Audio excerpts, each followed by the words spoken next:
We think I'm winning, I'm getting my way, I'm getting what I want. And in actuality, we're losing. Because when you play the guilt game, the end result is there's a breakdown of trust. We're going to talk about another game today that a lot of us play, and my guess is, and maybe this is more from personal experience than it is, just in general, but my guess is there's a lot of us that play this game, and a lot of us don't even realize maybe even the hurt that we're causing or the damage that we're doing when we play this game. And that is the guilt game. And I don't know how many of you even recognize what that is, and maybe you've heard it called guilt tripping, or inflicting guilt, or whatever you want, however you want to label it. But it really is just a game that we play.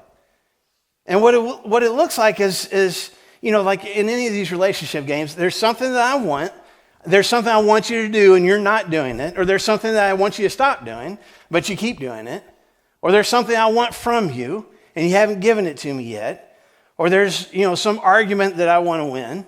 Or maybe you've done something that's hurt my feelings, that's hurt me in some way, and I want payback for it. Or maybe I'm just one of these people that just, even though I don't like to admit it, I really want control. I really just want things in my life to go the way that I want them to go. And it's hard for me not to have control. And so I will use guilt in order to make sure that things kind of go my way. Or maybe it just boils down to just selfishness, self-centeredness. It's just all about me. It's what I want to do. It's the things that I want to have in my life. But the key thing is, in order to win, in order to get what I want, in order to get the things to go my way, in order to win the argument, in order to get you to do what I want you to do, I do something or I say something in order to make you feel bad about yourself. Or to try to spin things in a way where it seems like you're the one that's causing the problem in our relationship. And by making you feel bad, hopefully I motivate you, or actually manipulate you, to doing whatever it is that I want you to do, or to getting whatever it is that I want to get from you. So I'm going to play the guilt game.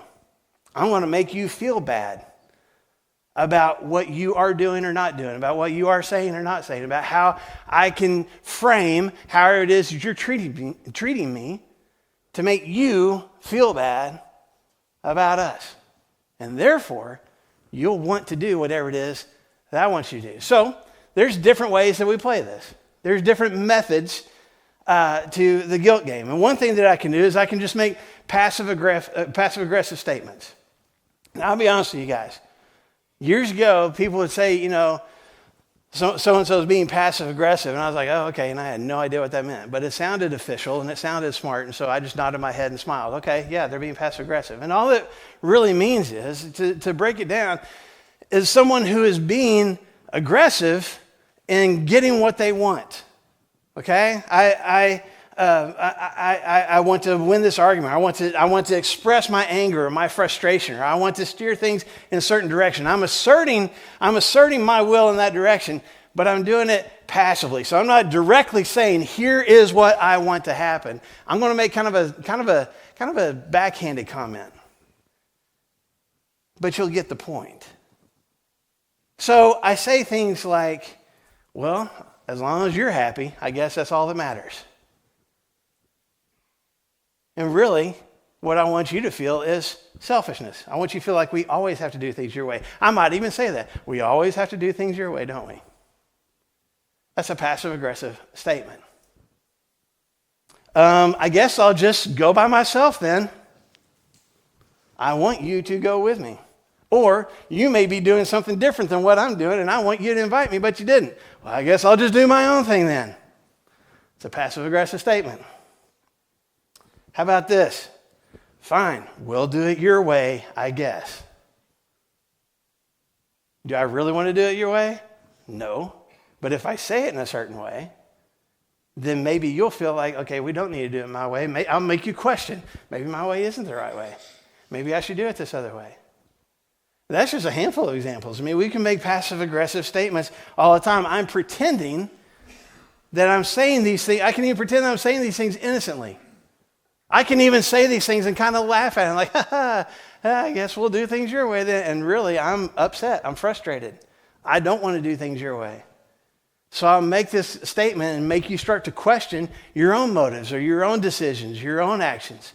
and start to feel bad about that, so you'll do things the way that I want to do. And you can even see this in Scripture. There's a story in 2 Samuel in the Old Testament, 2 Samuel chapter 6, where David, this guy David, is king over Israel, and he is moving the Ark of the Covenant, which was this beautiful gold box that represented the presence of God. He's moving it from one location to another. He's moving it from this guy's house to the tabernacle. And there's this huge parade. There's sacrifices are being made. There's music being played. There's people shouting and screaming praises to God, and people are dancing. And David is so moved by the whole experience, this worshipful experience of moving the ark to this house of worship for God. And as he's dancing and as he's jumping up and down, as he's so excited about what he's experiencing, he starts pulling off some of his robes. He starts pulling off some of the kingly robes that he was wearing.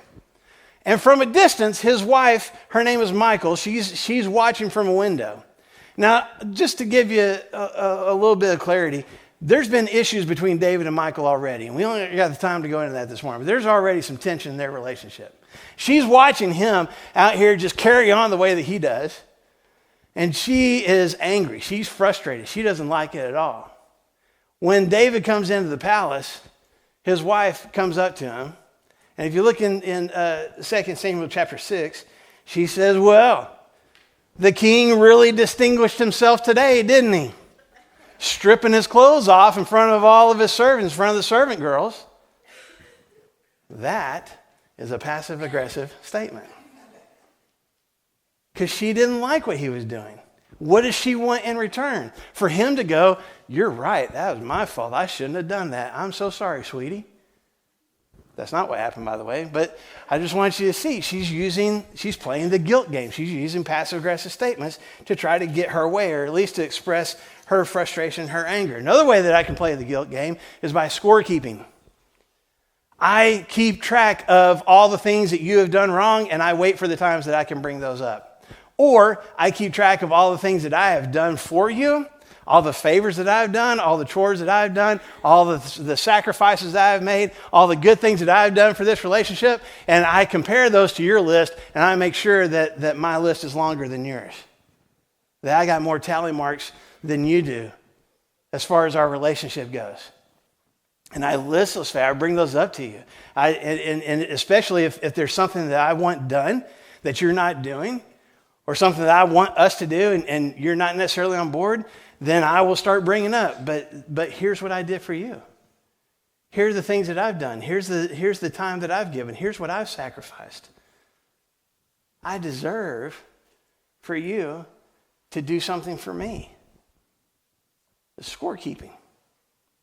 We've seen this before. We've talked about the story before in Luke chapter 10, where these two sisters, Mary and Martha, are in this room with Jesus and his disciples. And Mary is sitting at Jesus' feet. She's receiving teaching. She's learning the things that Jesus is sharing with his whole room. And Martha is all over the place, cleaning and cooking and providing food and picking up and doing all the things that a good Jewish woman back in this time would do. And she gets frustrated. And so she comes to Jesus and says, tell my sister to help me. Why? Because I'm doing all these things for everybody else, and she's not. See, Martha was keeping score. Look at all the sacrifices that I'm making. I would love to sit down and listen to Jesus too, but I'm not. You need to do what I think you should do. Some of us play the victim.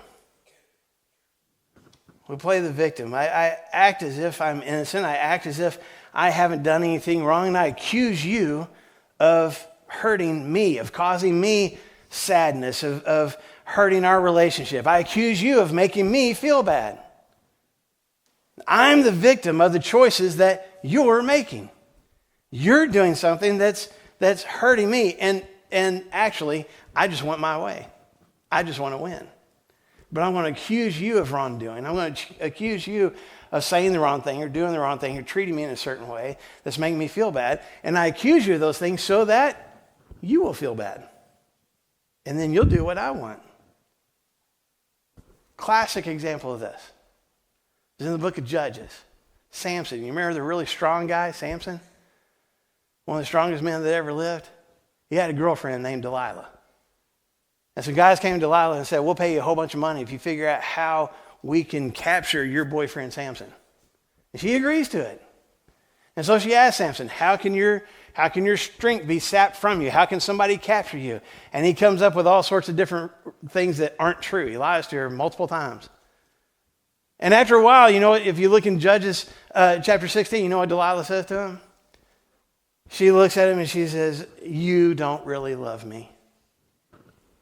I mean, if we could just expound on it, I'm in this relationship with you, and I see husbands who love their wives. I see these other men who love their girlfriends. You don't love me because you won't even tell me how you can be captured, which is a dumb statement, in and of itself. But that's what she's doing. She is playing the victim.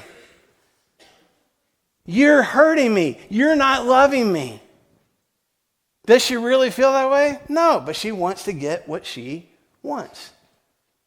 So she's going to make him feel bad in the process and play the victim.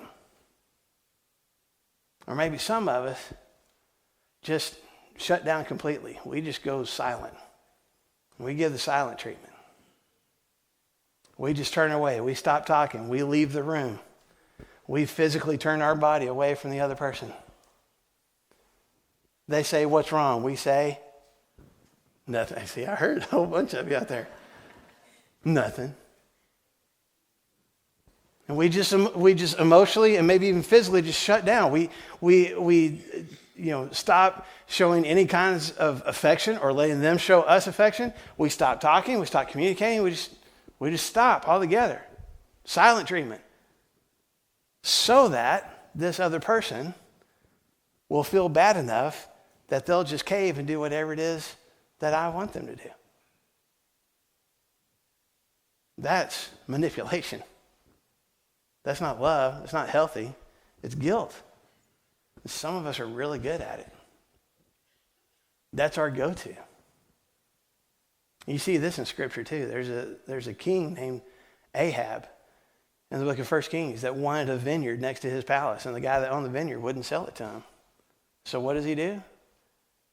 Scripture says that he walks away, goes up in his palace, up in his room, lays down his bed, and completely turns his face towards a wall. Just turns away from everybody. Until he got his way.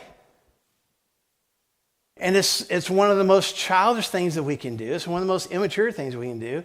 And unfortunately, I'll confess to you, this is one of the things that I do sometimes. I don't like the way this conversation is going, so I'll just walk away from it. And then hopefully you'll feel bad enough to come apologize and do things my way. The ways that we play the guilt games could go on and on. There's just a handful of ways that we do it. But ultimately, I'm just trying to make you feel bad so that I will win. So that I will win this argument, so that I will get my way, so we'll do what I want done, so that you'll give me whatever it is that I'm asking for.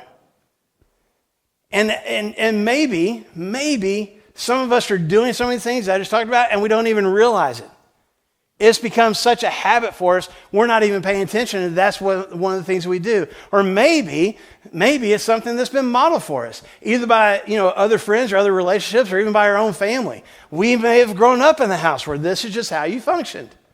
We may have been in another relationship where this is just what you did. You guilted the other person into doing whatever it is you wanted. And for a lot of us, we don't even realize the damage that we're doing to the relationship that we're in. We don't realize how we're undermining this connection with this other person. We don't realize the hurt that we're causing in our marriages, in our families, in our friendships, this person that we're dating. Because we think, I'm winning, I'm getting my way, I'm getting what I want. And in actuality, we're losing. Because when you play the guilt game, the end result is there's a breakdown of trust.